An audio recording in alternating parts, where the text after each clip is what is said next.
Today, we're going to talk about the mind body connection in being able to heal trauma. So, if you've ever felt like your heart races or your body actually just goes numb and kind of freezes up, then this episode is for you. By the end, you're going to learn how your body holds trauma. You're going to learn how that trauma actually informs your attachment style. And lastly, you're going to learn how to connect with your body in safe ways so that we can begin to resolve some of that trauma. Let's get started. As I mentioned in the opening, our body's deeply connected to our mind. And we actually have our central nervous system that runs down the back of our spine, and we've got these sort of tentacles that kind of go into our arms and into our legs. So when we talk about trauma, trauma is very much embodied, as we say. It's very much part of how we feel physically. It's not something that just exists in the mind. So there's always this body-mind connection. And when we speak about healing trauma, it's really hard to do it without engaging the body in some way.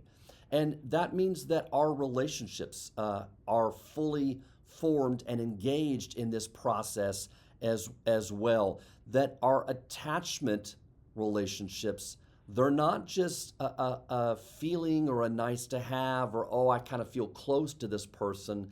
They are biological. They're actually, our attachments is neurobiological in that sense, meaning that they deeply help us inform who we are, our experience of ourself and them in that moment, and that resonates with us very much in our body as well.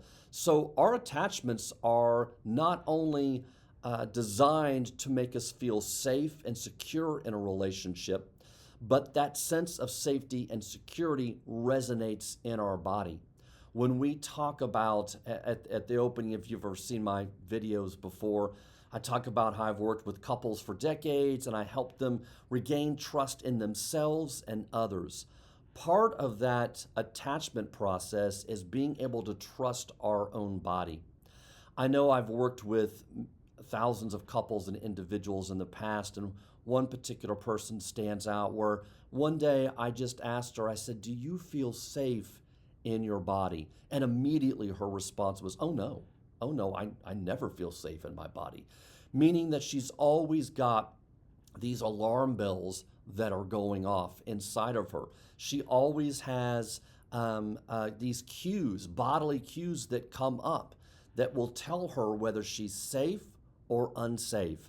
And because of her past trauma, oftentimes those cues are telling her that she is unsafe as well. So how does this play out in terms of our attachment styles? As I mentioned before, we now understand that our trauma is deeply embedded in our body. Our body holds those trauma in terms of danger cues. And in order to resolve that, we have to be able to engage our body in a way that will help us learn how to be more at peace in our own bodies as well. Well, if you're more of the avoidant style of attachment, what that means is that you've actually sort of turned off your attachment longings. You've turned off your attachment needs. And oftentimes, in part, what you've done is you've disconnected from your body. So you might show up and your partner might be sad and you might feel bad for your partner, but that sadness may not resonate inside your own body. So you might say something like, well, I feel like I should be sad in this moment. And I'll say, well, where do you feel that sadness in your body? In my mind. Well, that's because your mind's telling you that seems to be the appropriate feeling for this situation, for your partner, that kind of empathy, if you will. Or maybe somebody in your family or your life is sick, and so you certainly feel like that situation calls for a sense of sadness about that, but there's not this resonance throughout your body.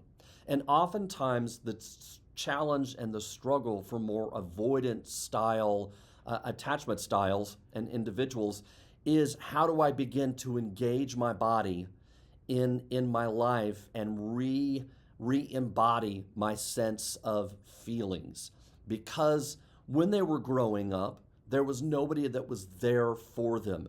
There was no sense in expressing sadness or fear. There was no sense in reaching out looking for comfort, because there was nobody that was going to be there, or they were going to be turned on, shamed, put down, made fun of for having those feelings in the first place. And if that's the case, then the only adaptable solution is to completely disconnect your attachment needs. And so, why feel that hurt and that pain all the time? Why reach out only to get your hand slapped, so to speak, and experience that hurt all over again? It becomes traumatizing, and there's nobody there to help us through that. So, the ideal solution is to just turn off our sense of embodied emotions. And so we tend to live more in our brain. We tend to engage with the world through our intellect, and less such in being able to stay rooted in our own experience and feelings of things. For the more avoidant style of attachment, it's almost as if they have the experience of what's happening, but then they stand back from the experience, stand out of their feelings, and try to analyze that experience from a distance.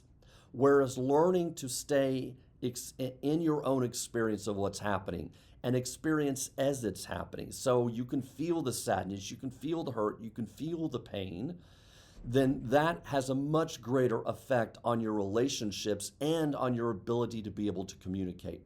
Now, what is it like for more of the anxious style? How does our embodied trauma show up for more of the anxious style of attachment? Oftentimes, it shows up as more panic, more of a flooding of emotions. And so, for the more anxious style of attachment, they're very preoccupied about any cues they might get from their partner about whether their partner might reject them or abandon them. Because growing up in their family, the ability for the adults in their life to be able to show up for them and to be able to be responsive for them was extremely hit and miss. So for them, they never quite knew when they were going to be able to get the comfort and soothing. And so their body learned to sort of amp up that sense of anxiety, to amp up the nervousness, to flood with emotion, and so that they can go and push for the responsiveness from their partners. And so a lot of the challenge for the more anxious style is learning how to self-soothe. How do you, when you get triggered, right, and that trauma gets triggered, how do you learn to sort of deactivate and stay with your core emotion and not get so flooded and go into a panic that actually you can't discern what your true emotion is in the first place? So being able to self-soothe and being able to get in touch with the core emotion, where that is located in your body, is more of the challenge for the more anxious style of attachment. So a couple of big benefits in learning how to increase your mind-body connection when it comes to healing your trauma. And you might guess we've already touched on these, because the primary challenges of the more avoidant style is to be able to use others to help you regulate your emotion. That you're not so cut off that every relationship is a matter of intellect or analysis or something that you just filter through your cognitive brain, but rather you can stay embodied and show up with those feelings so that you can actually reach out and use others to help comfort and soothe you. So one of the hallmarks of being able to resolve trauma and that mind-body connection is being able to, for the avoidance style, is the ability to be able to reach out and ask for help. I'm not doing well. Can you help me? I need somebody to listen to me. And being able to show up fully embodied with those vulnerable emotions being felt right in your body and being able to communicate that to your partner. So, other soothing is one of the hallmarks of being able to use the body to be able to help resolve trauma. And then, of course, self soothing is the other hallmark of that. Because for the more anxious style of attachment, as we've talked about, their ability is, the challenge, excuse me, is for them to be able to actually soothe themselves, to calm themselves down, to be able to comfort themselves so that when they do reach out for other soothing, they do so not with a flood of emotion, what we call emotionality, because it's kind of like a wall of emotion sometimes, this panic that hits, but rather with the core wound of, I'm feeling like you might abandon me, or I'm feeling rejected, or I'm picking up cues that are triggering that for me, or I feel terribly alone in this moment. Can you help connect with me? So, being able to soothe themselves long enough that they can actually communicate their core feelings is one of the main challenges of the more anxious style of attachment in learning how to heal that mind and body connection. Let's talk for a moment. Okay, what are some steps that we can actually take that will help us heal and integrate our mind and our body? Well, one of the first things is we just need to be able to become more aware of the sensations in our body. So, noticing those cues, noticing where feelings might show up and resonate in our body is really important. And you can do this just as almost a body self check in. Hey, I just had this interaction with my coworker. What did my body feel like in that interaction? I just had this interaction with my partner. What did my body feel like? What did I notice? Were there any sensations that came up for me? Was there any pains or moments where I felt something shift or change? Did it feel hard in the beginning, but after we talked through some stuff, it felt much lighter in my body? Can I notice those differences? When my partner was able to soothe me in that moment, did it feel like my body came down and was at a little bit of a rest and had a sense of peace about it? If you're more avoidant style, did I notice anything in my body? Did I resonate with a kind of tenseness or butterflies in my stomach? Did my chest feel heavy at all at any point in those interactions? Becoming more body aware is extremely important in being able to heal our trauma and engage our body to be able to do that. Another thing I think that you can do that will really help with this is write a journal and write it from your body's perspective. My body is feeling blank today, or in this interaction, my body felt numb or paralyzed or anxious or whatever it might be, so that you can start journaling from your body's perspective and what your body might be able to actually communicate to you. Because a lot of times I think our body does communicate really important information to us, and that's really the whole the whole reason we have emotions, if you will, is because our emotions are telling us something about our experience of ourselves and that relationship in that moment. So being able to let your body speak is extremely important, and could be an important step in being able to, again, make that mind-body connection.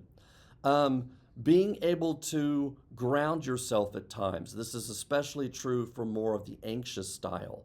So there's a technique called the 5-4-3-2-1 technique, really important.